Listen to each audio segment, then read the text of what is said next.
Hello, everyone, and thank you for joining us again today. I am so excited that I have Bridgett Dunbar here with me. And Bridgett and I are going to discuss all kinds of things grief. Bridgett lost a child.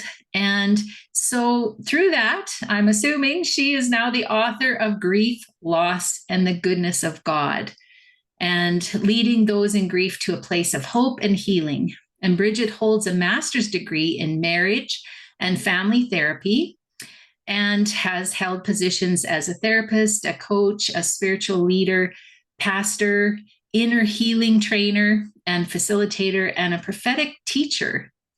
And beyond her professional roles, Bridgett is deeply passionate about cultivating an authentic connection with God and inviting others to do the same with their own spiritual journey. So, welcome, Bridgett. Thank you for joining the podcast.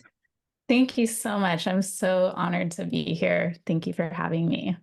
Yeah, so tell us a little bit about your journey and how you were inspired to write your book.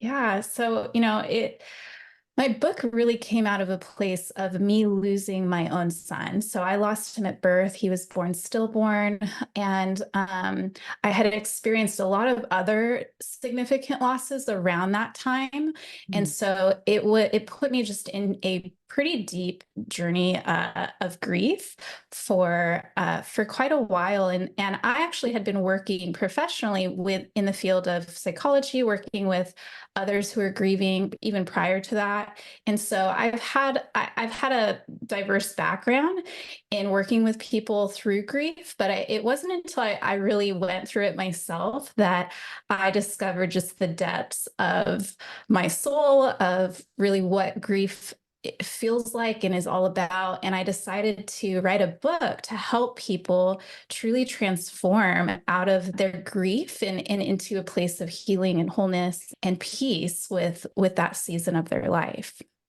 Yeah. And your story just matches so much, just being the one that's now believing that grief is really a pathway to transformation. I'm all about embracing it as a form of healing. And so through that, I know we talked just briefly before the podcast about your kind of definition of grief or what you think grief is. And you were telling me you might be able to describe that in a way um, through Yeah. pictures. Yeah. Yeah, actually, so I talk a lot about what grief is or what it feels like or what it looks like throughout my book. And so I use a lot of analogies. Around the time I lost my son, I actually got into a really bad car accident. And so I talk about that in my book and I describe how grief is like a car accident in that it hits you out of nowhere. It kind of, blindsides you. It tosses you to and fro, and really just in that shakes everything you once knew. And so, after that, like after the aftermath of a car accident as well, is there is a recovery in that. Your body took a hit, your car got totaled, like all the things. People might have been injured in the process. And so it really, I kind of set the tone even in my book describing that grief is an event that happened that was so maybe life altering, shook your whole world upside down. And now you're left with the rubbles of it. You're left with, well, what do I do now with this? And it's really grief actually takes you on a journey through self discovery, through even just asking questions that maybe you previously weren't thinking about as far as life and priorities and just everything. It turns your whole world upside down. And so it causes you to really to search. I talk about it like soul searching within and really discovering what matters in life. Because once your world gets leveled, as I say, you start to rebuild it in a way that maybe you otherwise wouldn't have looked at life the same. Yeah, absolutely. I absolutely agree. And I know that a lot of the listeners would agree as well, that it Yeah. really does. Though there's so many changes. And then how do we navigate all of that? So Yeah. what did you find most helpful in recovering from your loss? Wow, there's a lot. I mean, I guess it depends kind of what stage we're talking about. I think at the beginning stages, I found it helpful to just find areas of relief from just the depths of despair that I was feeling. I actually looked at anything funny I could find. Like I needed to, I remember looking at or trying to pull a bunch of funny movies or listening to comedians or whatever. And it's weird to think about it now, but I just remember feeling like I just need something that can just give me a moment of relief. And so, in that stage of my journey, I was watching lots of silly movies, even children's movies, just to cause me to have some kind of feeling of relief from the misery that I was feeling, the depths of just of the heaviness of my loss. And I think throughout my journey, though, support or looked different. I found a lot of support in my community, friends, family, those around me who, whether they were just there to take me on a walk or come over and make me food or whatever it was, I really leaned into community. And I think that that's huge in grief because we tend to isolate a lot. It's natural to want to isolate and to hide or to just feel alone. And so I had to cause myself to reach out to people. I had to actually intentionally interact with those that I knew would be helpful. But it was oftentimes, I had to force myself to really receive from others. And I think my community of people around me was really what helped me, I would say, throughout my whole journey in different ways. Yeah. Yeah. Yeah. And I like that, you kind of reached out, you knew, even though you probably didn't feel like it so much, you Yeah. knew that you needed that community around you. And I think that's how we discover where our supports are, because sometimes that's hard. You're navigating who knows how to support me or who can support me. Because I found, there were people in my life that just weren't able to support me. They just couldn't wrap their heads around what I would need. Yeah. Mm-hmm. It's actually a hard thing to navigate when you're grieving because I think the people you thought would show up for you in a certain way don't. And you're like, wow, I didn't see that coming. And so I actually was surprised to see where that support came from. It wasn't necessarily what I thought prior to losing my son, who would actually show up in my life. And I talk about that too in my book. I think I had to learn to give a lot of people grace because it wasn't until after the fact that I recognized that people themselves didn't know how to support me. It wasn't that they didn't want to, they just didn't know how. They didn't really know what I was going through. And I think what I heard from people was they were afraid to bring it up. They were afraid to talk about it because they didn't want to make it worse. And that was one thing I wish everyone knew that I wanted my son's name to be brought up. Like I wanted to talk about it because it was what I was thinking about all the time. And so, I had to learn though to give people grace and forgiveness because I recognized that not everyone knew how to support me the way I needed it. And I think many times I didn't even know how to ask for it. I didn't know what I needed. So Mm-hmm. looking back, I recognize that although my community was so supportive, there were times that were painful for me. And I had to learn how to also uh, be gentle with those around me as well. Mm-hmm. Yeah. Yeah, and you had talked a little bit about, getting that reprieve from grief and finding something, in humor and laughter. And I really think that um, it's healing to laugh, but we pull back when it happens because it's almost like second guessing whether we should be able to do that or not. It's like I shouldn't be happy. I just lost somebody. Yeah. I remember doing the same thing, like seeking out more comedy type shows and really light, something that doesn't take a lot of mind power and just to just kind of get away from it for a bit. Yes, absolutely. Yeah. And there were some times where I told friends, look, their support was that they're just my funny friend and they'll Yeah. just always show up and have a laugh. I could laugh with them. And so, I think it's knowing what you need in each moment and really giving yourself permission to get that and to also receive whatever that is, that support as well. Hmm. Yeah. And I think the receiving is the other thing. You hit on that a little bit. It's just like sometimes we don't want to bother people or we don't want to put them out, I guess. Then we kind of refuse the help. We say, no, that's okay. I'm okay. I'm okay. But Yeah. yeah. Yeah.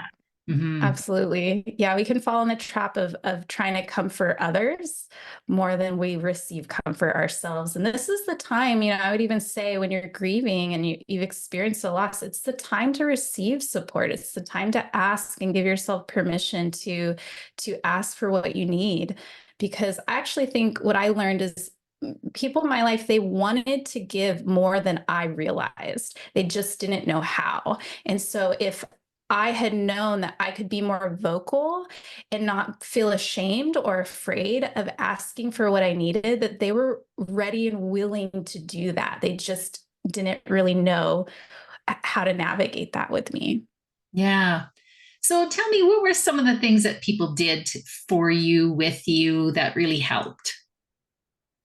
Yeah, I had friends who gifted me things that were really meaningful for me throughout my journey, whether it was, a piece of jewelry with my son's name on it, or I had girlfriends who actually gifted me a teddy bear that ended up weighing the same amount as my son when he was born. And, for those who've lost a child, especially at birth, they don't get to take their child home with them from the hospital. It's so grieving to not have that child that you hold in your arms. And I remember that being a point of pain for me. And they gifted me this teddy bear that was just such a beautiful gift because it felt like I could hold something and grieve something that, otherwise especially when we lose a loved one, there's nothing there to really like hold on to. And so I had friends that were so creative in the things that they gifted me to help comfort me. But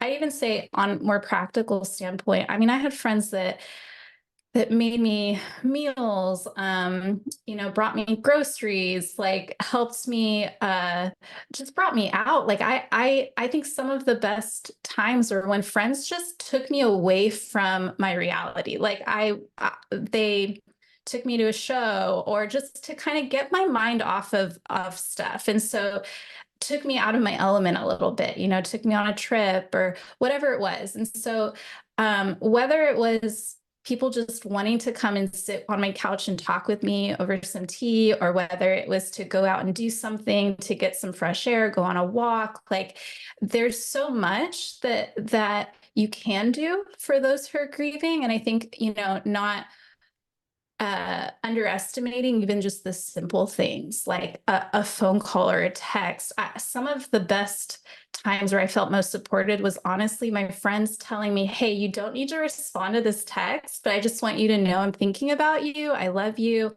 I'm here for you anytime you need it. Because especially when you're entrenched in the loss, you have such little energy that when everyone's messaging you or whatever, it feels like, oh, I can't show up. I have nothing to give right now. And so those who just gave without any expectation of receiving or hearing from me in return were actually the most support for me in my time of grieving, because it felt like, wow, this is true support and love. And they're okay if I have nothing to give back right now. Hmm. Yeah.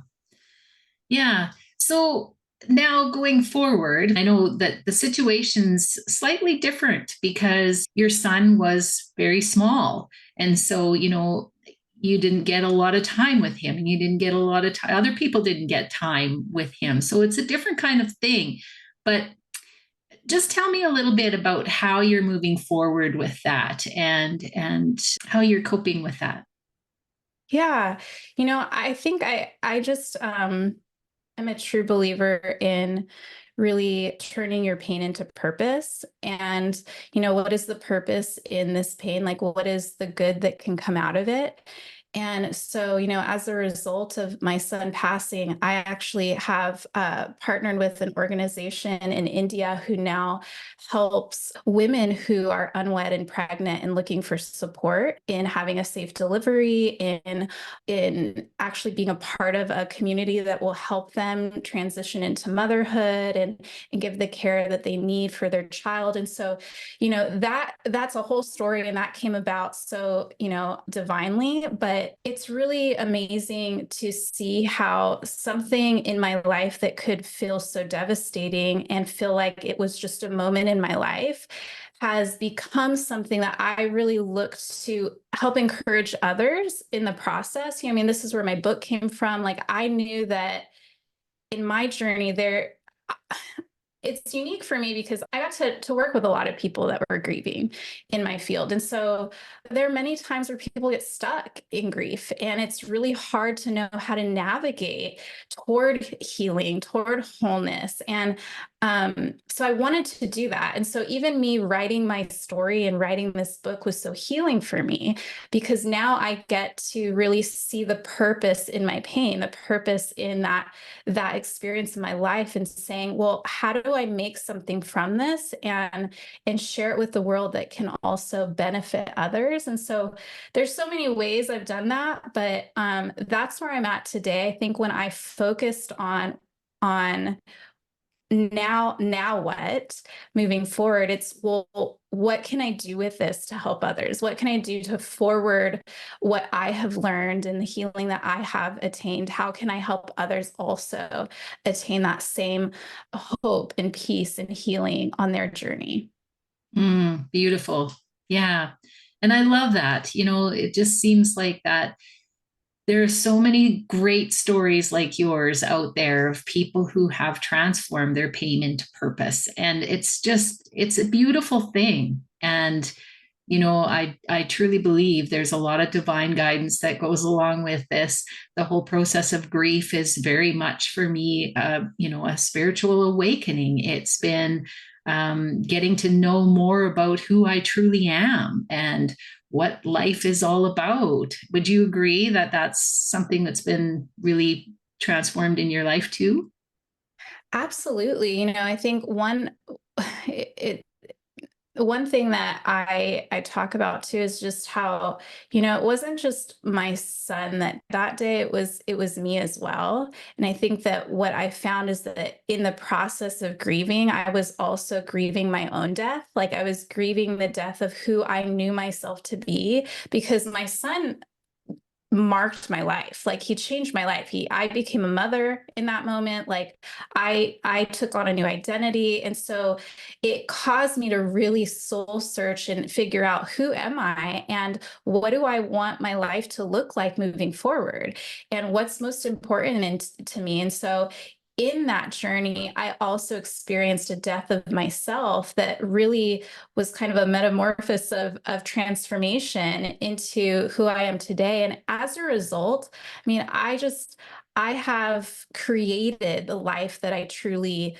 could say I love living now, because I really allowed myself to go through the process of grieving and of letting go and letting in what needed to be let go of and what needed to be let into my life. And so, I actually feel like grief was such a gift, and it is a gift. And there are hidden gems within our grief journey that if we can really embrace that journey, we'll see the gift on the other side of that and what it could become. Because for me, it was the becoming of a new self, is the becoming of who I am today. And I'm so grateful for my experience. And, of course, would I want my son to be here? Yes, absolutely. And yet, I'm also really grateful for the experience of going to the depths of my soul and discovering myself in a new way to become who I am today. That's so beautiful. And it's such a great story of hope for people, Yeah. because I think that's, that's my whole mission, because that when my husband passed away, it just felt like there wasn't a lot of hope. It was like, you're going to grieve forever, for your lifetime, right? And there was no story of post-traumatic growth or spiritual awakening or anything good. It was just like, you'll learn to hold this, you'll learn to carry this. And so I really love getting this message out to people, that there is a lot more to it than that. Yeah. And there is a lot of hope, and there is joy and fulfillment on the other side of it all. Absolutely. I think one of the first things I say in my book is, even though it feels like your life has ended today, your story doesn't end here. And, I think that people need to hear that, is that your story continues. It doesn't end here. You don't die here. You get to choose to live. And if you do, your story continues, and it actually can continue into a beautiful narrative of your life. And so, I am so grateful for everything I've experienced. And I also I want to share that with others, that, this is not the end. It's just the beginning of a new chapter of your life. Yeah. Yeah, and I know that along that journey, there are times when things are tough. You get into the depths of despair, as you said, and there's so much. Sometimes there's guilt, and sometimes there's anger, and there's all kinds of things that come up. And I know there were days where I really didn't even want to live. It was just so awful. So Mhm. just tell me a little bit about how, I'm sure you had those moments. How did you get yourself through that? Yeah. Oh my gosh. There are so many moments,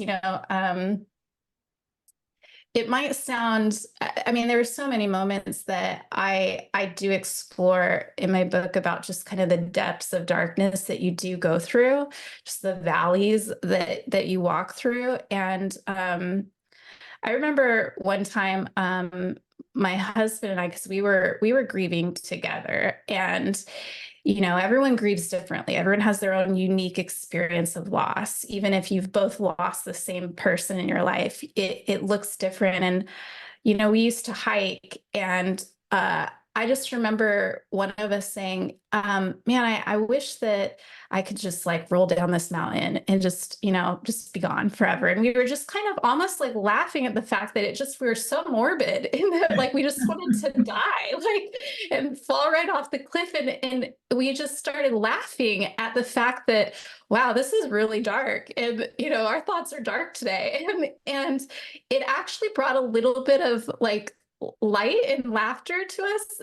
Just the fact that we were in such a dark mental space, that we could bond in that. And we actually created this little tune about like rolling down the mountain and falling off the cliff. And it sounds so insane now when I share it, but at the time, it's like, when like, you're in such a dark place that it almost, to find any kind of comical relief in that dark time, you'll take it, because it just feels like you'll be crushed by the weight of your grief and sadness. And so for me, it was really just finding those moments of relief. It was also letting myself express honestly what I was feeling.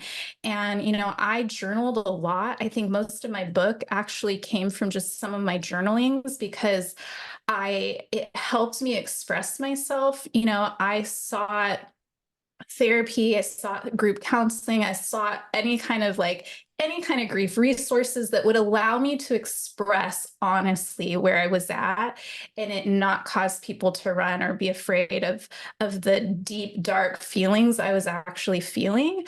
And so I think that was really helpful for me too, to just give myself permission to be honest and raw about where I was at.